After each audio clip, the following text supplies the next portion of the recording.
देखिए इसका 8.10 क्वेश्चन में पढ़ते हैं, ध्यान से क्वेश्चन को पढ़ा जाए। क्वेश्चन कह रहा है कि in a plane EM wave the electric field oscillates sinusoidally. Sinusoidally होता साइन वेव जो बनती है at the frequency of 2 into 10⁻10 hertz and amplitude of 48 volt per metre. What is the wavelength of the wave? Next है what is the amplitude of the oscillating magnetic field. तीसरा है show that the energy average energy density of electric field equal to the average energy density of magnetic field. क्या मतलब है? पता नहीं क्या मतलब है। सबसे पहले तो हम इसमें गिवन नोट कर लेते हैं। क्या गिवन है? ये पहले गिवन ये कह रहे हैं कि एक ईएम वेव है वो ऑसिलेट कर रही है साइनसॉइडली। साइनसॉइडली का यहाँ कोई मतलब नहीं है। साइनसॉइडली का मतलब होता है साइन वेव। साइन वेव मतलब इस प्रकार से वेव चल रही है, इसका मतलब ये होता है। ठीक है। और कह रहे हैं उसकी जो फ्रीक्वेंसी है वो होती है 2 इंटू 10⁸ हर्ट्ज। तो पहले तो गिवन की बात कर लेते हैं। गिवन की बात कर लेते हैं। फ्रीक्वेंसी दी है आपकी 2 इंटू 10⁻10 हर्ट्ज। 2 इंटू 10⁻10 हर्ट्ज ये फ्रीक्वेंसी गिवन है। और एम्पलीट्यूड का मतलब क्या होता है? Maximum value E not. कोई चीज एम्पलीट्यूड का मतलब ही होता है मैक्सिमम डिस्प्लेसमेंट। अब अगर इलेक्ट्रिक फील्ड का है तो ई नॉट, मैग्नेटिक फील्ड का है तो B naught. E naught given है आपका 48 वोल्ट पर मीटर। ई नॉट गिवन है आपका 48 वोल्ट पर मीटर। एक्चुअली में वोल्टेज और ईएमएफ मतलब इलेक्ट्रिक फील्ड, ईएमएफ ना कहिए, इसमें एक रिलेशन होता है V इज इक्वल टू होता है E इंटू एल।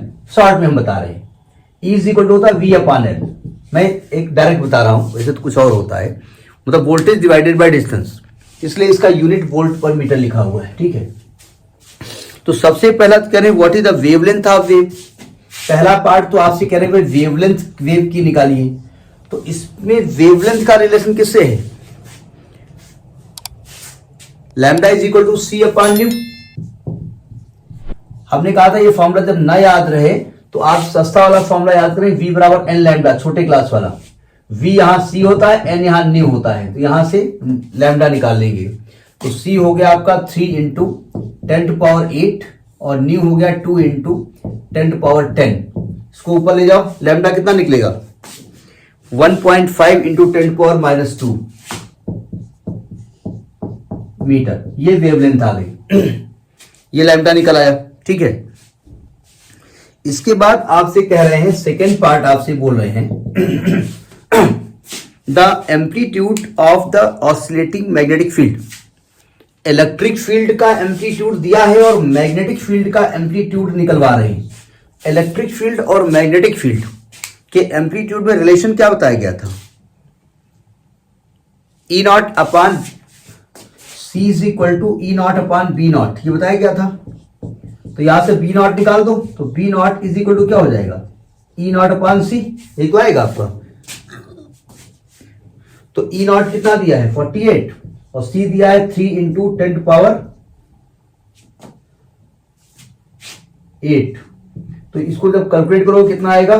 3 कम 3 16 इंटू 10⁻−8। क्या आंसर को यहां छोड़ा जा सकता है?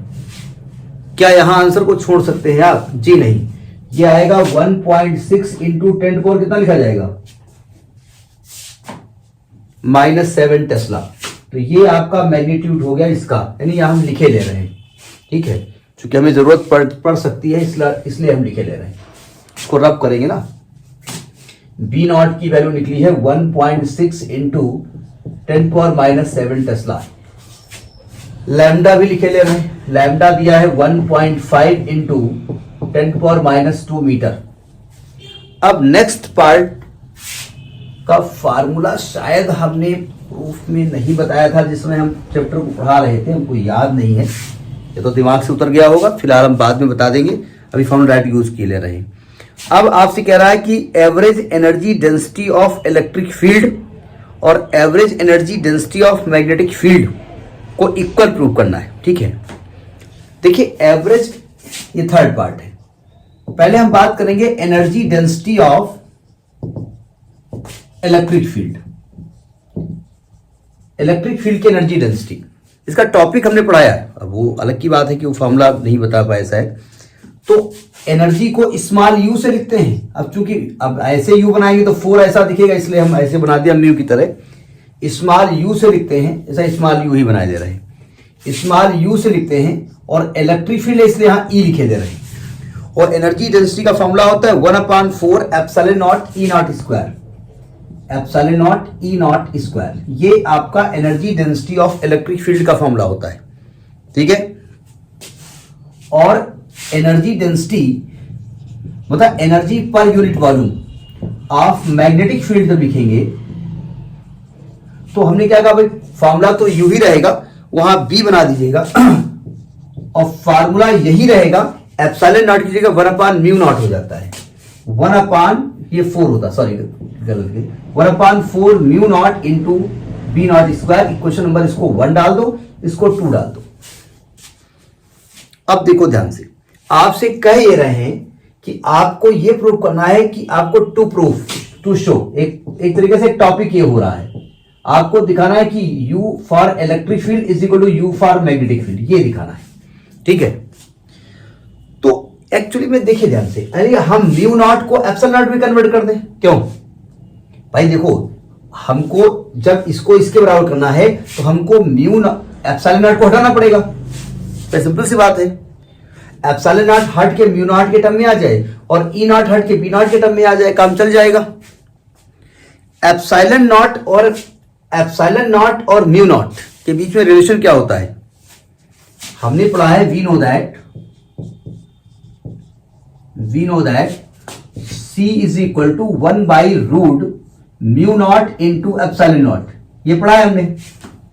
ठीक, हमारा लॉजिक समझ में, हम करना क्या चाहते हैं, हम एप्सिलॉन नॉट को चेंज करेंगे μ0 में और E0 को चेंज करेंगे B0 में।